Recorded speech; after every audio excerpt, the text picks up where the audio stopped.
All right, folks, back at it again. Part two of the divisional round. If you saw last night's games, you're just in awe and just wow. I went 1 for 2, and quite honestly, I'm glad I got the first one wrong. Honestly, because wow, just wow. Of course, I'm talking about the Broncos and Ravens game. Everybody had the Broncos winning it. I had them winning it close. It was kind of one of those 50.1% sure that they win kind of predictions. But that game, man, just wow. I think I'll do some analysis on that game and the Niners-Packers game as well. Which, if you saw that game, wow, welcome to the NFL Colin Kaepernick, postseason style. Boy made history and just dominated that defense. But today we're here to talk about the two other divisional matchups to give us our scheduling and our setup for next week's conference championship games, the final four of the NFL, if you will. First game is the Falcons hosting the Seattle Seahawks. Battle of the Birds. Now, Atlanta, of course, number one seed, 13-3. They've been there before, home field advantage. Last time this happened, Packers came in and ran them out of their own house. They are 0-3 postseason-wise under Matt Ryan and Mike Smith as the coach. They know that anything less than a victory today, not only will the questions come back, but you got to question the personnel. And I mean, basically, this could be Tony Gonzalez's last ride. One of the greatest, if not the greatest, tight end in NFL history. This is his last run. And never in his entire career has he been able to experience or enjoy a postseason victory. So you know that this whole franchise, from the front office all the way down to the players, they want this win bad. And offensively, they've got the firepower to go toe-to-toe, if not outclass anybody, with Matt Ryan and Jaquiz Rodgers and Julio Jones and Roddy White and Tony Gonzalez. I mean, they've got the personnel to do it. And then defensively, Cloud and John Abraham, Curtis Lofton's in New Orleans now. Sorry. John Abraham, Cloud. If only they had Brent Grimes, that defense would have been even more menacing. But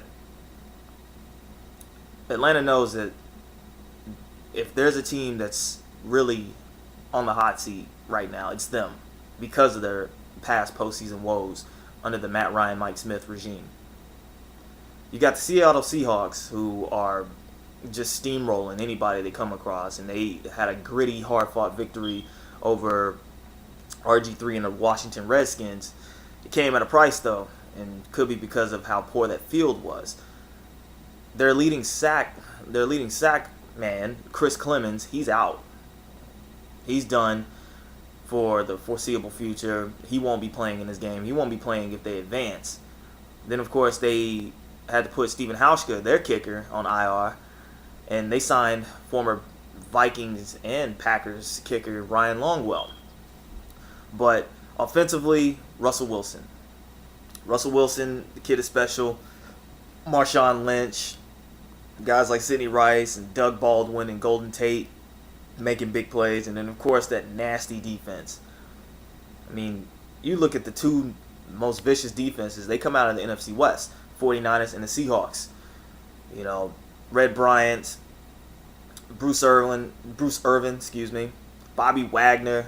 Then, of course, the corners, Sherman, Browning, Earl Thomas. They have got a nasty defense.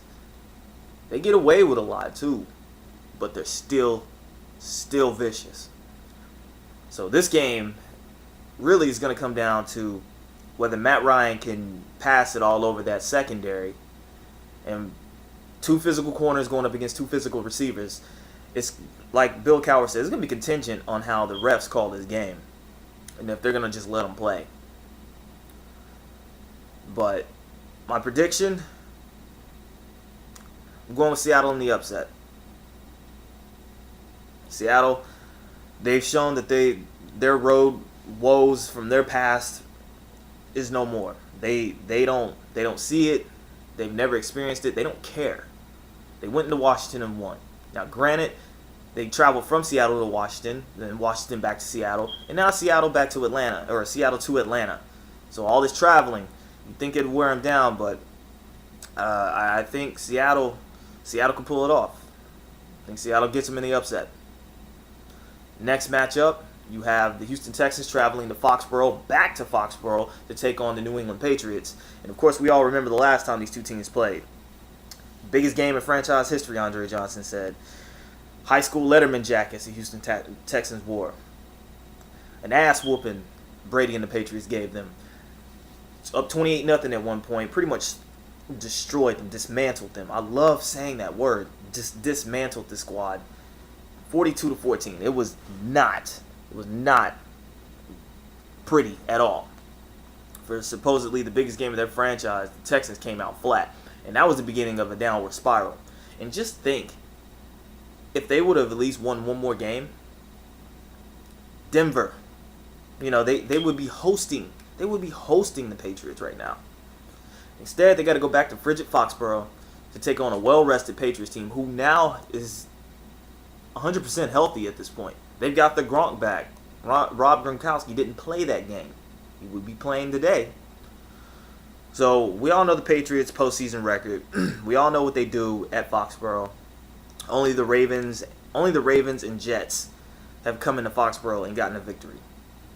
So all is not lost for Houston. Houston is really contingent upon how Matt Schaub plays.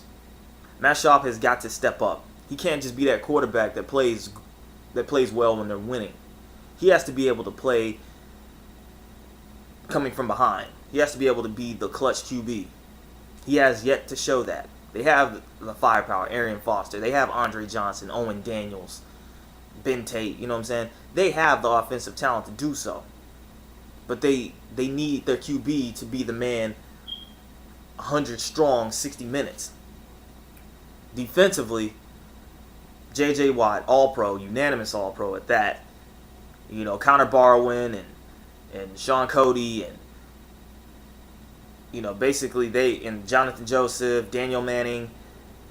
Why did they let go of Trendon Holiday and Jacoby Jones? Wow. After watching what they did in the Broncos-Ravens game. Oops.